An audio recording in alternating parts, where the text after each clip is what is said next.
summoned through the dimension of sound. People explore the musical world, which they believe to be true. But there is a world, unheard by some, that is filled with stories of an unknown reality, a jazz side.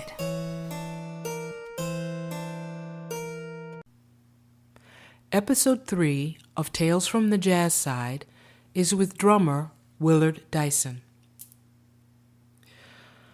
Okay, now, in staying with my 20-year anniversary mode, my guest today is a musician that I tour with while out on the road with Michael, and I consider him a hanging out buddy. Now, when you talk to different musicians about being on the road, you get a lot of mixed opinions. Some of them think it's great, others hate it. And, being on the road can really be difficult. It can be hard. But I also feel that it can be made easier by the people that you do spend time with, and also by the attitude that you have about it. Now, playing with Willard and touring with him is so much fun because, with Willard, there's never a problem. And to sum it up, I really believe that's because, and the key word here is attitude. I feel that Willard Dyson has an incredible attitude, an incredible approach to being on the road. He's been described by the Wellington Journal as perfect, imaginative, sensitive, exciting and subtle, with a stunning flair for devastating funk. And that is definitely true. Willard demonstrates all those qualities. He's extremely adaptable. But the thing that's really amazing about him is his easygoing manner and that non-judgmental attitude that you notice the moment you meet him. And it's also what you hear throughout his playing. It's that, hey, let's try something different here. It's that adventurous nature. And I think that's what makes Willard the drummer that explores the music with this specific attitude of total acceptance. And as said, is the sensitivity that streams through in his playing. Now, if you want to find out more about Willard, you can surf the web.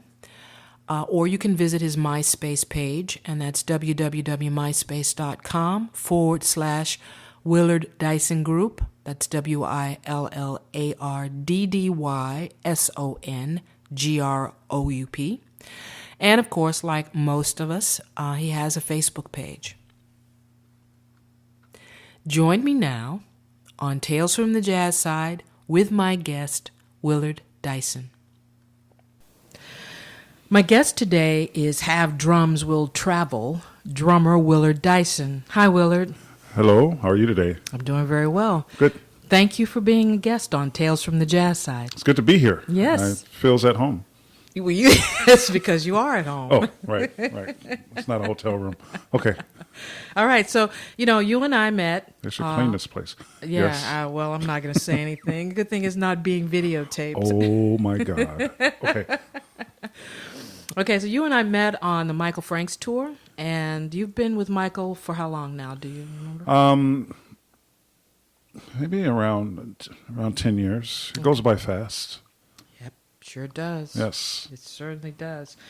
Now, I know, like, when I talked to last month, I had Jay Anderson on as a guest, and, we always talk about being on the road, and I like to always bring up things that, you and I have experienced, and, my guests on the road.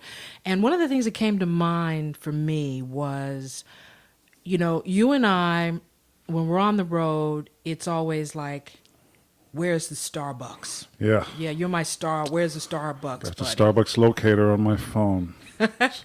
Or, no, it's not Starbucks, it's Star Crack. Star Crack. That's Yeah. right. That's right. And, like, I'll call early in the morning, or you'll call me early in the morning and say, have you gone to Starbucks yet? Oh, no, not yet. Star Crack. I'm sorry. I keep getting it wrong. Star Crack.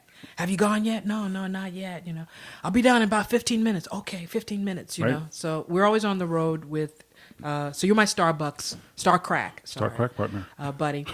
Now, there was an incident that happened on the road, and I remember this because every time I make Starbucks, and of course, Star Crack, I think of you.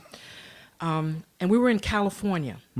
And I don't know if you remember this, but we were, I think it was Capistrano. Yes. And this African American cat came over to us. Of course. Yes. Tell the story, Willard. This guy came up, and we were sitting out in front in Capistrano, beautiful area, and we're sitting out there enjoying our respective cups of crack. And this brother drives up and goes in, and he comes out. And he's coming from the ATM machine. He passes by us, and he says, "Wow, it's such a pleasure to see someone." See someone that looks like me around here. I think he came up and shook our hands or something. Yeah. He wanted to make sure we were real. Right. It's a mirage. Right, it's a mirage. And, that was a strange experience, too, because, today, in this day and age, you would never think that you just would be grateful Right. to see. And it ties in so interesting with the road life and racism and the things that you deal with while you're on the road. And, of course, always I tie everything into fear. We know that racism and fear are partners in perpetuation. Wow, that's deep. Partners in perpetuation. Got to write that down. Okay. So anyway, in the pre-recorded section of this show, I give you all these accolades so that you don't have to sit here and be embarrassed by me, saying how incredible you are. Or what you forgot. Well, one of the things that I did mention in the earlier section is how eclectic you are as a drummer and how you play so many different types of genres of music. And one of the things, too, I also noticed is that you tend to play with a lot of singers. Now, is there a reason for that other than, a female, male thing? Many of them are just very cute. And no, I'm just kidding. It just happened that way. Something about it just happened that way. When I was in the Bay Area, my main mentor is Bill Bell, who's a great jazz pianist, and he conducted a choir at my church. I was drafted into the choir when I was in 7th grade. I wasn't asked. I was told to be at choir rehearsal. And it was just natural because I had to go with my sisters anyway. So instead of sitting in the back pews, being bored or running outside playing, now I'm singing tenor in the choir. This is 7th grade. So as I was coming up through high school and I began to play with Mr. Bell, he played and he sang. So this is how I started learning standards. This is how I started learning the tags of endings, intros from a very early age. And then it just kind of snowballed like that. Gigs I would get would be with vocalists. And I would love to play with vocalists at jam sessions. Because as a drummer, there are many drummers there you're waiting to play. Sitting there and you're chomping at the bit to play. And then you have a chance to play and a singer comes up. And some cats would sort of choose not to play with the singer because she's probably going to do a ballad or something, and I can't do my triple reverse radamucus over a ballad. Although I'll try it when I sing it when she's singing. But so if they chose not to play with a singer, I jump up and I play with the vocalists, and most of the times it would be fun. But what's really cool about playing with vocalists is it will get you out of your box if you're doing something, you're used to doing something one way. Someone may come up and they may want to do something a different way. And you're going to learn about the song. You're going to learn lyrics if you're listening. Yeah. If you're just sitting there thinking about drums while you're playing with a vocalist, then you're not going to really learn. But if you're playing and you're listening, it gives you a chance to actually kind of paint words, have fun with the song. I like having fun with a vocalist sometimes if they do a song like, I can't think of the song now, but something that has the word bell in it, that perks up. And Thank you. And I will. Should have turned that off. It won't happen for another half an hour. And you have a chance to paint, word painting, I think they call it, and it's fun. I mean, overdone it can be goofy, but sometimes if you're in a goofy mood, you have fun. So I became very accustomed to playing with vocalists, and it's always been great because you have to create excitement for them without being overbearing. Right. And that also seems as if because you do play with singers, you play more. I mean, you play a lot more. I mean, I know you two play all over the world. A lot of times it's because a singer is taking you there. Well, Michael Franks, for instance, and that's kind of an interesting thing. Now, first of all, I'm also very grateful. Oh, thank you. Yes, to have you want to play with me because you are a great drummer and you do listen and you do color. You color around the singer, and that's sometimes you don't get that. Cats will be playing and they're brilliant and they're great, but they're not. They think the singer is different. Right. They don't think of the singer as an instrumentalist, and a lot of times singers don't think of themselves as instrumentalists. So it's always great to hear you play with singers, and then to hear you play with instrumentalists as well. So a question I want to ask you: are you working on anything right now? Are you planning? Because you go everywhere. I mean, you are all over the place. I mean, places that like Siberia. I mean, places where you really. Am I working on anything now? Well, what I do from time to time when I play something, I'll have an idea, and I think that would be a good idea to do for a record. So I've jotted down ideas, things I would do for a CD. Some of which include like doing a song like Jeepers Creepers as a samba. Oh, okay. Or I did an arrangement of Monk's tune played twice, which I recorded, but we didn't really use it, but I have the arrangement.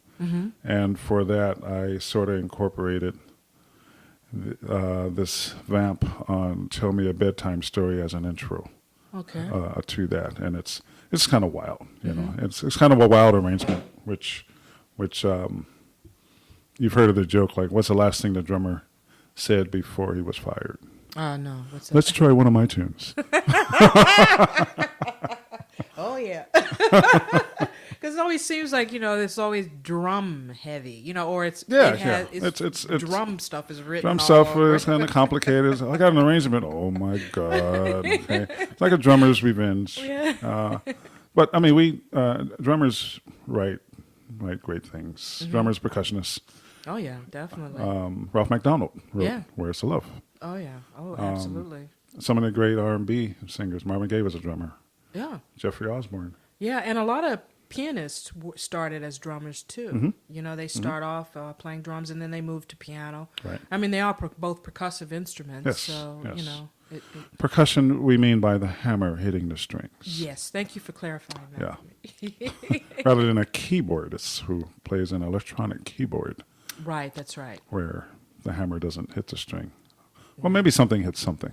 Yeah, I don't know. I don't know what the inside of that is. But so now, do you plan on making a record soon, or are you just gathering material for it? Gathering material, and I think the first step would be to take this material and grab some guys and do some cheap gigs, just to play through the material. Just play through the stuff. And then when it's solid, especially in my head, grab together some funds and throw some guys in the studio and go for it. Wow. Go through all the craziness that I see everybody else going through. Right, because when you go in. Now, are you going anywhere weird like Siberia or, or nowhere really strange North as Pole? of yet, but you never know. This could all change in a week or so. You get a strange call and, Willard, I need you to go to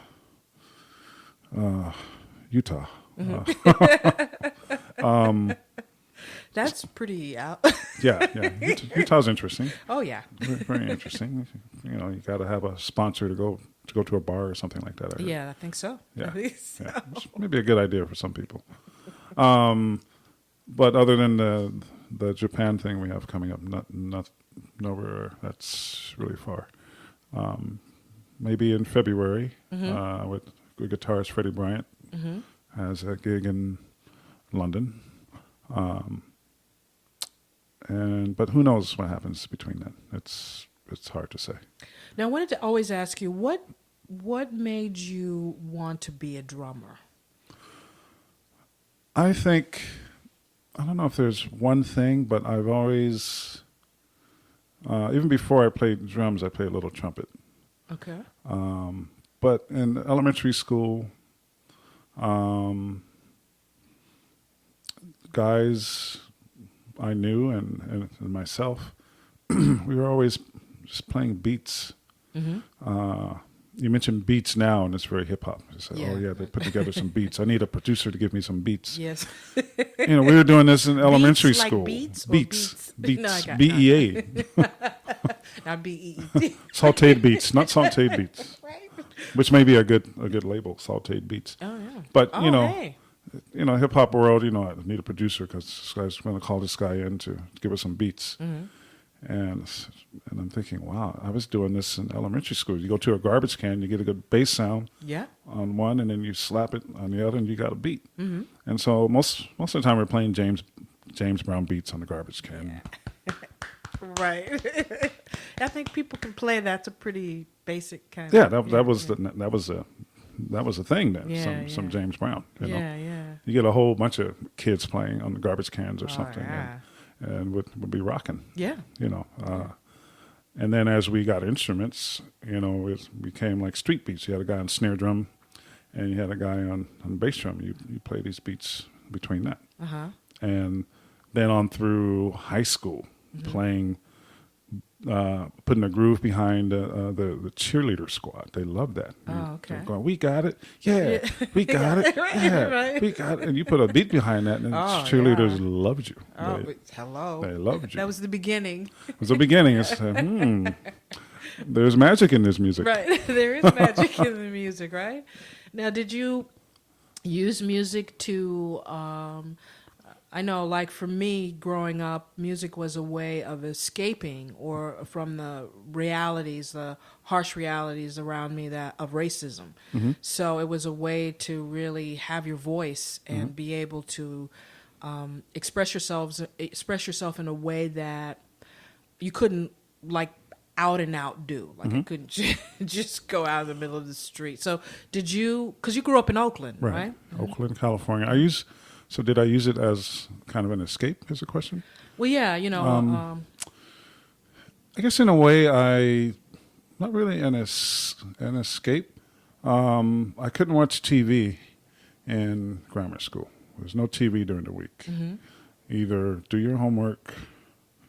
If you finish your homework, do tomorrow's homework. My mom always said. Right. It's like, damn, that's finished. Well, do tomorrow's. Read ahead. Right. Or just read. And I wasn't really into novels or stories. I was read in encyclopedias. Oh, wow. It was just interesting to me to come home and pop up and grab an encyclopedia, which my mom got from the families that she worked for. Okay. They would toss out their old encyclopedias, and she would take them, and she'd bring them home. And they just pop it open and read it, and with a peanut butter sandwich in lieu of watching television. Yeah. But I couldn't even sneak and watch it because, you know, she could come home and she could touch the television. Tell if you'd been watching. If it's warm, open a Cannibal Pass. Ooh, Lord. But or play. Yeah. Or play. So I had drums in my basement, and so I did play a lot and practice a lot. And as I got more into studying music, I did that a lot. So through grammar school, I did that. I stayed focused on drums, and the school I went to was predominantly black, all black. But as far as racism element, having darker skin, Okay. and the perception of lighter skin being more acceptable, I was teased a lot for being the dark one. By your own By peers. my own peers in elementary school, Yeah. because what we were presented with in the media was everything was. I liked the Brady Bunch. Right. I thought that's a great. Right. Wow. Right. What a great life. Yeah. And so I was teased a bit in elementary school, which I actually appreciate because I feel that it gave me a thick skin. Oh yeah. And I noticed that people who were maybe pampered or not teased, but did the teasing, if the roles were reversed, they couldn't take it. Right. I can take it. I can let it bounce off of me. Yeah. Because I'm used to it. It toughened me up. Right.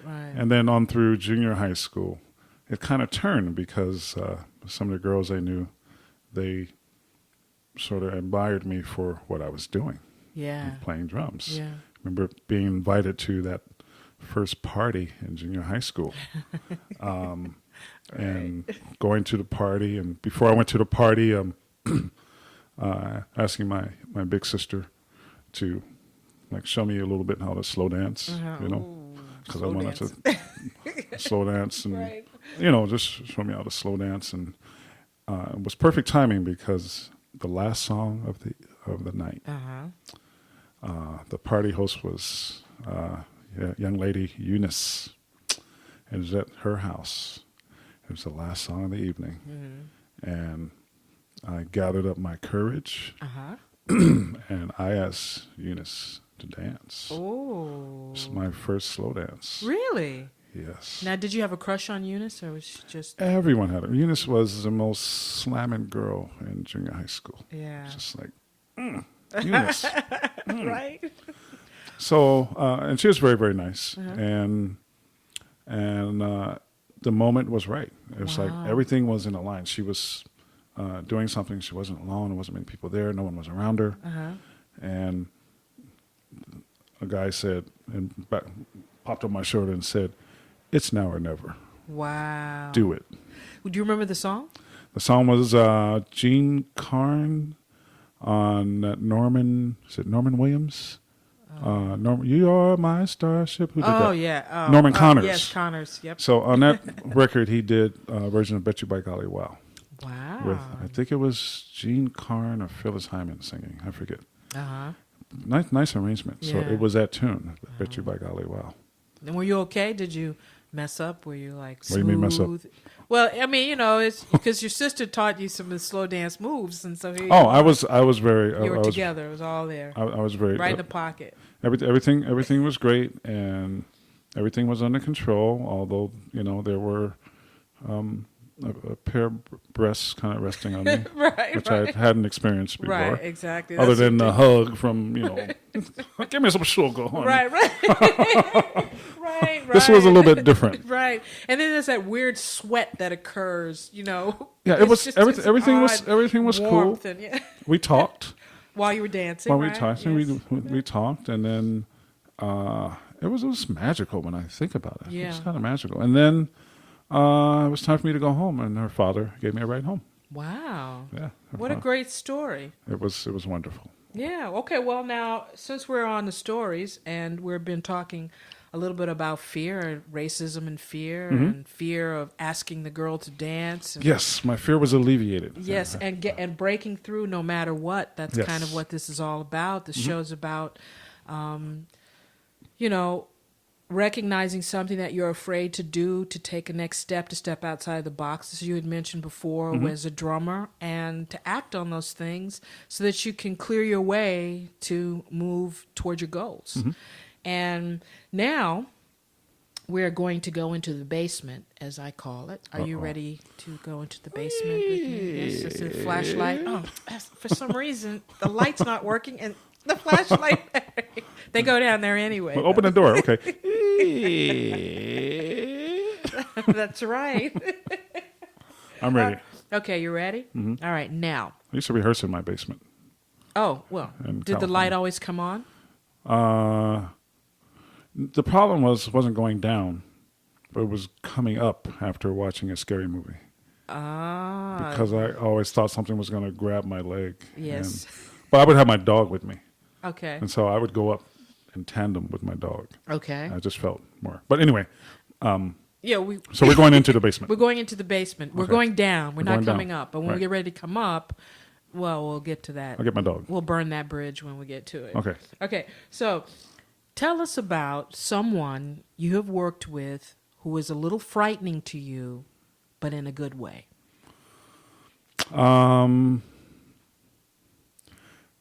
I've never worked with this person, but I sat in with him.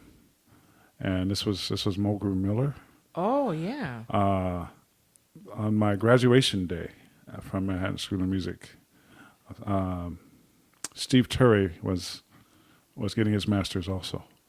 And so that night, he was doing a gig at this place called Carlos One, I think it was called. Mm-hmm. So Was this in the East Coast or West Coast?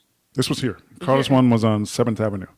We're at 7th Avenue and Maybe around Upper West Side? no lower, like near the Village, like Oh, around okay. Yeah. 12th, Oh, that's 10th or right. 12th Street. Mm-hmm. Okay. It was called Carlos One, and Steve Turry was playing there, Mm-hmm. and he was playing with I forget who was on bass, but I came down to see the gig, and he invited me to sit in. Now the song that I sat in, last tune of the evening, it was a blues, and he had revolving piano players. He had Jerry Allen, Wow. James Williams, one other person, and Mulgrew Miller. Oh, my goodness. So I was playing, and when Mulgrew Miller sat down to play, I looked at him, and he was looking at me, and I felt it was so intense. Right. He has a very. I thought he bad- was going to jump over the piano and beat the snot out of me.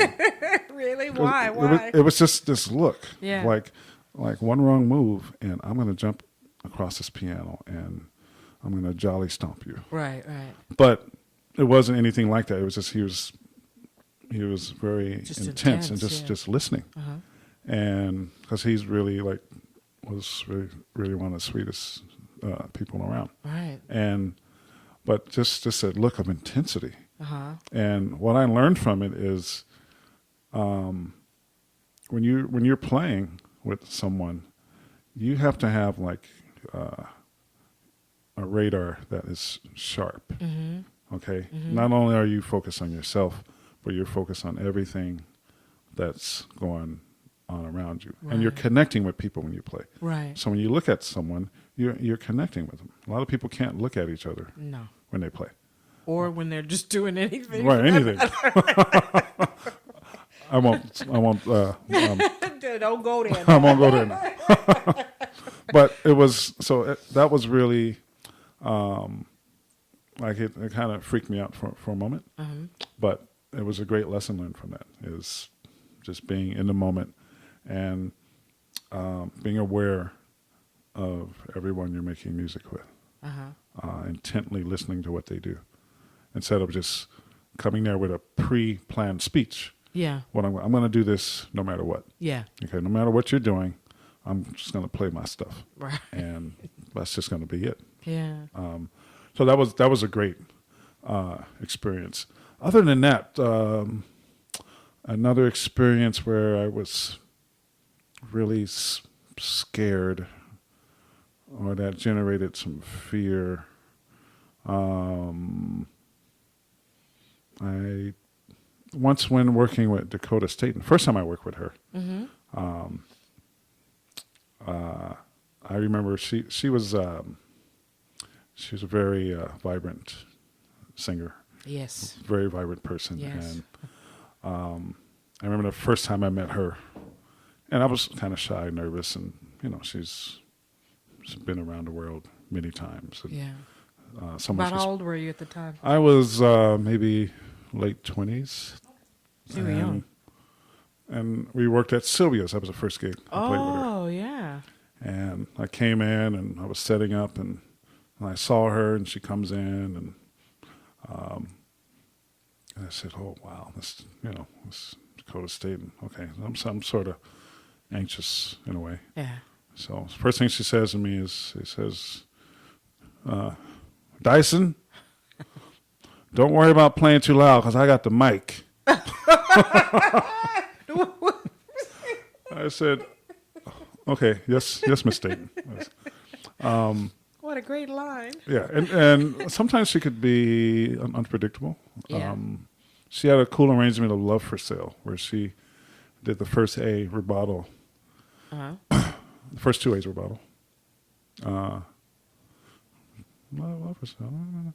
Yeah, and then the bridge, it just went directly to very fast up tempo, Right. but there was no count off. Oh, You just okay. have to watch her hand drop. That's it. Once her hand dropped, Uh-huh. it's a turnaround into the bridge. Right. Was it double of? Did she have a pulse in the intro that? No, the rubato that section kinda was just gave you- free. Oh, it was totally free. It It was didn't just have a total pulse rebuttal. that gave you any indication. No indication. Oh wow. I got love for sale.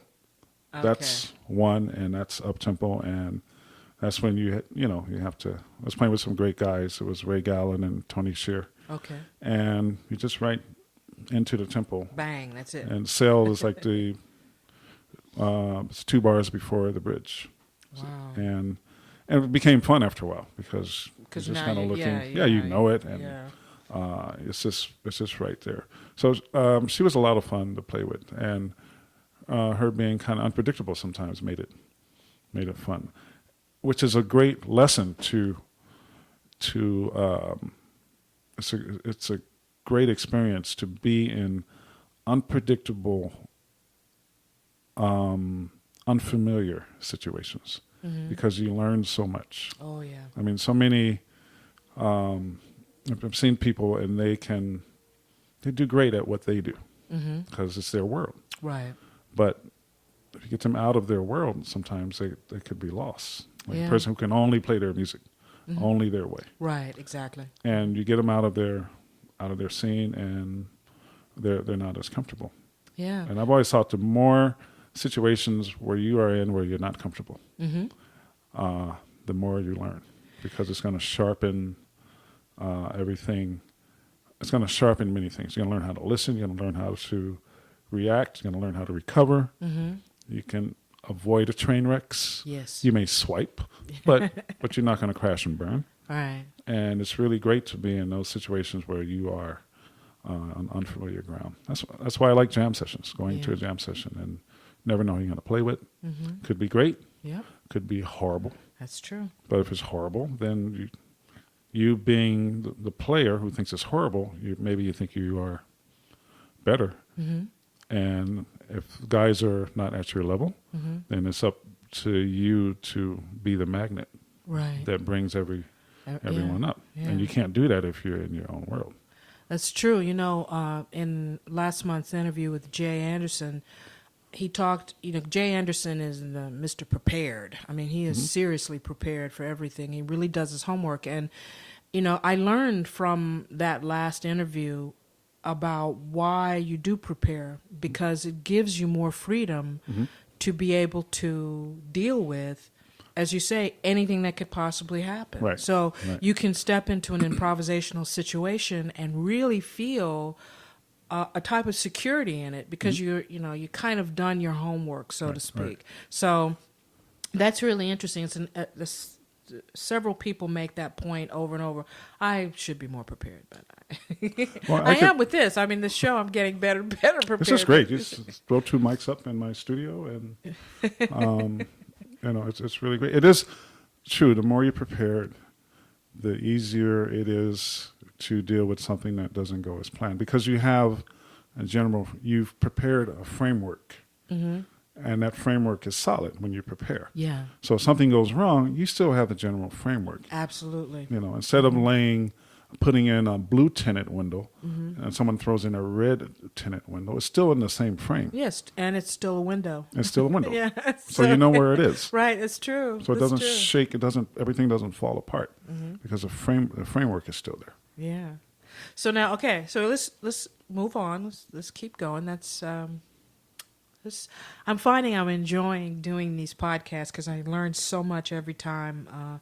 And we talk all the time, you and I. We're like, workout buddies and everything on the road. And We'll stop in the kitchen and we'll discuss things for an hour. For hours and hours at a time. So I've got to be careful that this interview. Okay, but we got to keep it moving. It doesn't become a 4-hour thing. Okay, so now the second question. Mm-hmm.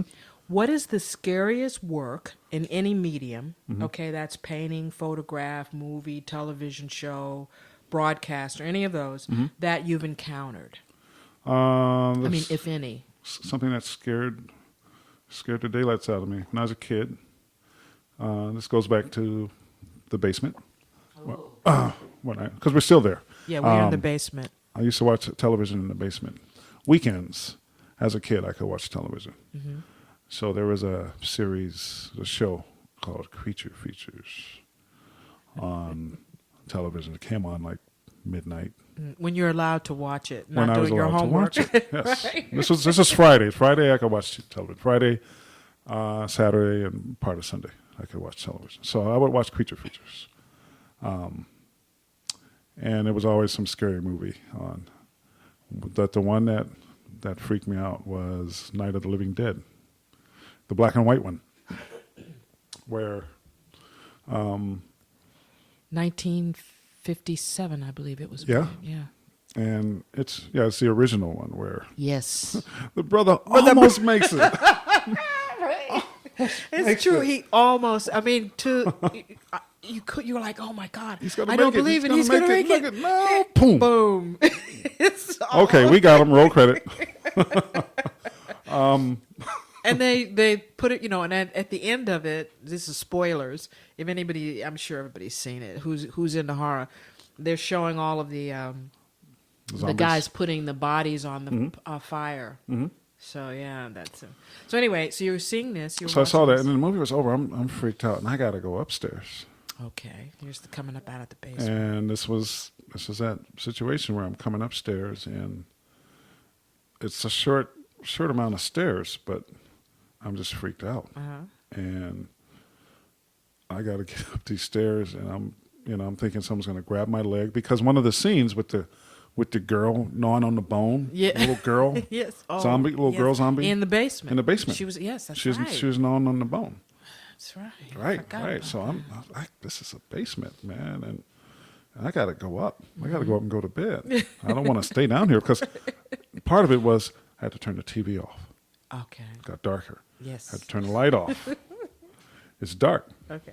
Me and my dog, he would run up, but I would hold his collar so he wouldn't run up before me, and I would go up with him. But it seemed like the stairs were twice as long going up, because I'm picturing someone just grabbing me and gnawing. Another scene that freaked me out, because it was so well planned, was the end of Carrie. Oh yeah. When she's the girl is laying flowers at the house that went underground, and the music is all beautiful, and you think the movie's over. Oh yeah. And then the hand comes up, and then the music. Right. Oh, that really, yeah. I think I wasn't careful. I probably would have left a puddle. Right. Well, so now you think that the fear factor, so to speak, in that is the unexpected, grabbing. Yeah. That's the thing that. It's the, like, let's say for the movie Carrie. If you haven't seen it, you'll think, okay, the movie's over. Mm-hmm. It's done. Credits there. It's gone. I've known not to believe that now. Oh yeah, and because they use it in a lot of. But this was the first time yes. I was presented with that. Yeah. And it just lulls you into thinking, oh wow, because it takes you on this ride, and after a while, you're after the movie gets to that point, you're kind of. You're done. You're like, I'm exhausted. Oh, man, I made it through this. Wow, this is so sweet. Finally. She's laying, and then boom. Yeah. You're hit again. Yeah. That's interesting when you think about that for fear and in our psychological profiles. If we were to feel that everything is fine, I'm no problem, it's done, and bam, And it would actually be fun to bring that into our music, where you write a piece, and I know it's been done, where you feel that the piece is winding down, Yeah. and then bam, Right. don't go to sleep. I'm not done with you yet. Right. Yeah, actually, that's interesting. So you should be putting that on your next album. I should be thinking of something like that. Like, it's probably not like this, but I just remember the overtures, Rossini, operas by Rossini. Oh, yeah. His overtures would be something where you think it would never end. Yes. Never end. And it was the worst thing to be sitting in a car in traffic listening to a Rossini overture. Yeah. And you're late. Like, oh. Because the music gives you the feeling like, yes, you gotta hurry. Yes, you gotta faster. Yes. Right.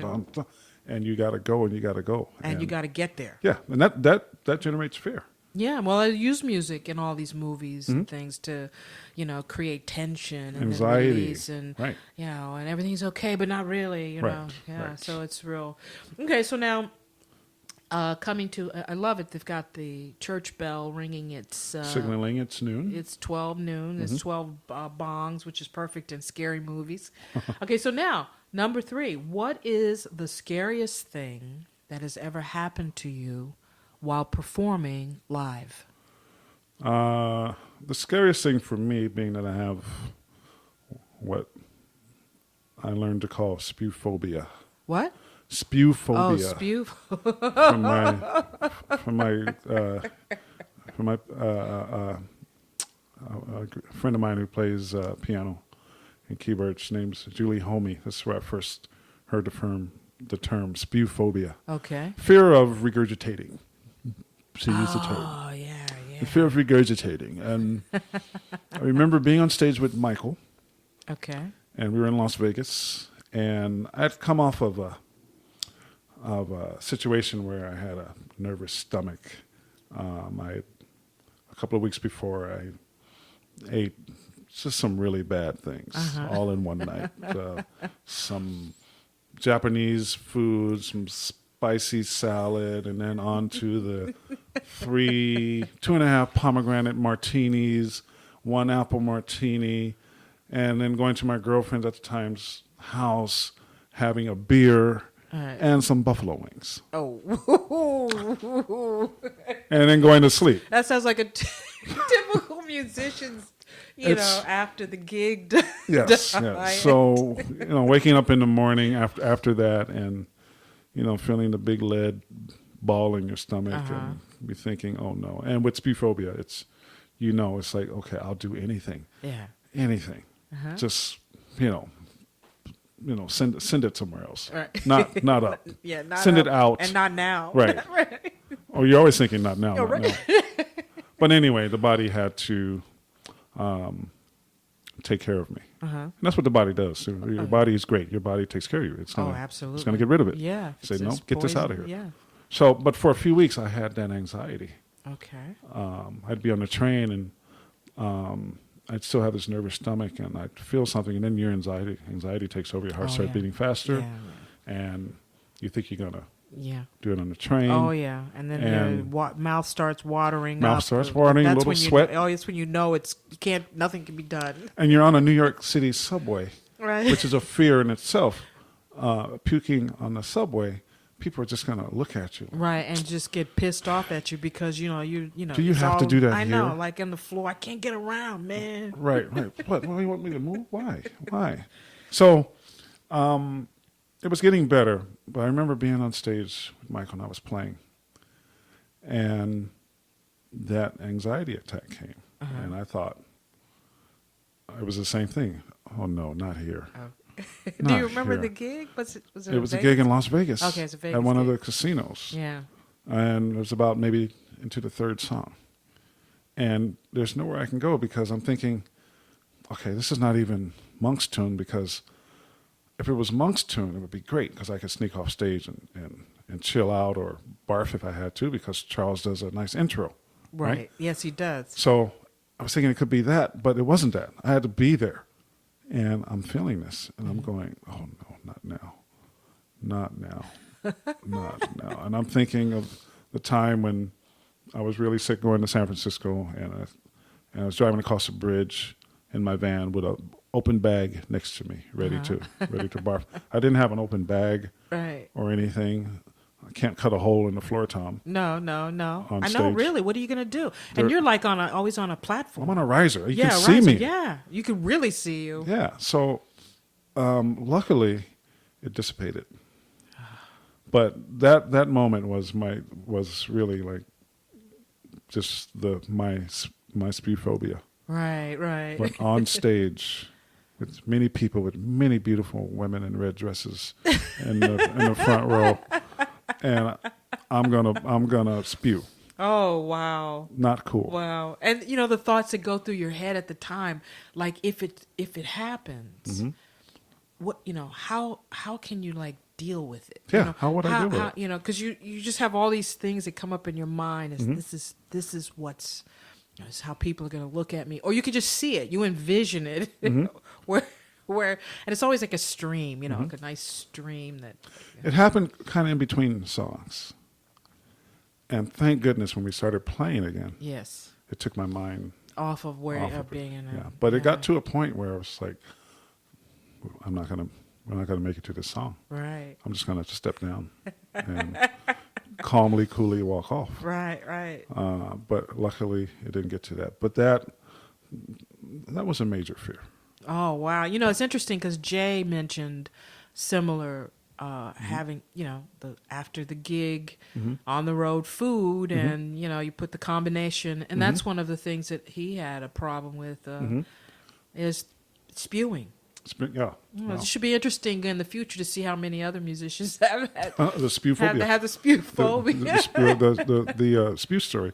I actually saw a videotape of a young kid drummer in Korea playing a solo. Really? And in the middle of his solo, he puked because he was so nervous. Oh my God! Is that on YouTube? Yes. Ah. and he puked. You hear that, folks? It is on YouTube. It is on YouTube, and it could happen. Wow. It could definitely happen. Well, I've really enjoyed you being here this afternoon, or me being here this afternoon. In the studio. In the studio, which it's much quieter back here, I think. Than It's great back here. And there are a lot of places you can check out Willard. Willard does some scatting on YouTube. If you That's Google a fear that. of people seeing me do that, but too late now. Well, maybe too late. It's already out. If you can People find don't. it, yeah. If you can find it. I may even share it. I may have to get over it and just share it. Okay, well, if he shares it with me, which I guess if I give him $30-$40, he will. It'll be on the website, and you can check it out. But thanks so much, Willard, for doing this. This was fun. It was fun. I'm quiet, but I like to talk. Yeah, you do. I do. Yeah, most of the time you wouldn't have guessed it, but Right. It's just hard to get me to stop. Well, we'll have more interesting tales as time goes on. Willard and I will be out on the road, and if you listen to this podcast, come out and say hello to us. But that wraps it up for us for episode 3 of Tales from the Jazz Side. It was great. Thank you for letting me be a part of this, and it was fun, and I'm going to turn on the air conditioner. Beautiful. All right, bye-bye. Bye.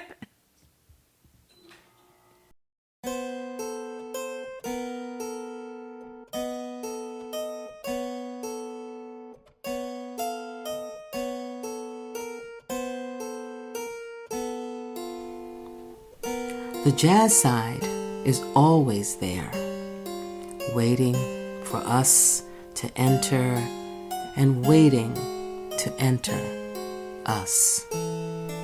So, until next time, unplug your ear holes, for you never know what worlds may be waiting for you.